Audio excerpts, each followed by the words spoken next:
মধ্যপ্রাচ্যে নতুন কূটনৈতিক ঝড় তুলেছে সৌদি আরব ও পাকিস্তানের সদ্য স্বাক্ষরিত কৌশলগত যৌথ প্রতিরক্ষা চুক্তি। রিয়াদ ইসলামাবাদের এই জোটকে অনেকে আঞ্চলিক নিরাপত্তার পাল্টা সমীকরণ হিসেবে দেখছেন। চুক্তি ঘোষণার পর থেকেই জল্পনা কল্পনা তীব্র হয়ে উঠেছে বিশ্ব দরবারে। বিশেষ করে এটি পারমাণবিক সহযোগিতার দিকে গড়াতে পারে কিনা তা নিয়েও জন্ম নিচ্ছে নানা প্রশ্ন। আর এই উত্তেজনার কেন্দ্রে রয়েছেন পাকিস্তানের প্রতিরক্ষা মন্ত্রী খাজা আসিফ। তার পরস্পর বিরোধী বক্তব্য বাড়িয়ে দিয়েছে এই উত্তেজনার পাহাড়। গেল 19 সেপ্টেম্বর রাতে এক টিভি টক শোতে তিনি ইঙ্গিত দিয়ে বলেন, পাকিস্তানের অর্জিত সক্ষমতার মধ্যে পারমাণবিক চুক্তিও থাকতে পারে। চুক্তির আওতায় তা সৌদি আরবকে দেওয়া হতে পারে।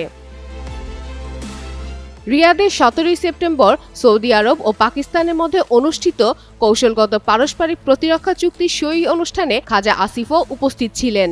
আর এ কারণেই খাজা আসিফের বক্তব্যকে ঘিরেই প্রথমবার খোলাখুলি আলোচনায় আসে রিয়াদ কি ইসলামাবাদ থেকে পারমাণবিক সহায়তা পেতে যাচ্ছে। যদিও পরদিন রয়টার্সকে দেওয়া সাক্ষাৎকারে আসিফ নিজেই তা নাকচ করে বসেন। সেখানে তিনি স্পষ্ট করে বলেন, পারমাণবিক অস্ত্র এ চুক্তির অংশ নয়। এদিকে এই ঘটনার পরিপ্রেক্ষিতে পাকিস্তানের পররাষ্ট্র মন্ত্রণালয় শুক্রবার থেকে কৌশলগত নীরবতা অবলম্বন করতে শুরু করে। মুখপাত্র সাফকাত আলী খান সরাসরি উত্তর না দিয়ে শুধু বলেন, পাকিস্তানের নীতি সময়ের সঙ্গে সঙ্গে বিকশিত হয়েছে এবং অব্যাহত রয়েছে। যদিও পাকিস্তান বারবারই দাবি করে এসেছে তাদের পারমাণবিক কর্মসূচি শুধুমাত্র ভারতের মোকাবেলায় প্রতিরোধ কৌশল হিসেবে গড়ে উঠেছে। তবে বিশ্লেষকরা বলছেন, চুক্তিটি শুধু সৌদি পাকিস্তান সম্পর্ককে নতুন মাত্রা দেয়নি, বরং আঞ্চলিক শক্তির ভারসাম্যকেও নতুন প্রশ্নের মুখে দাঁড় করিয়েছে।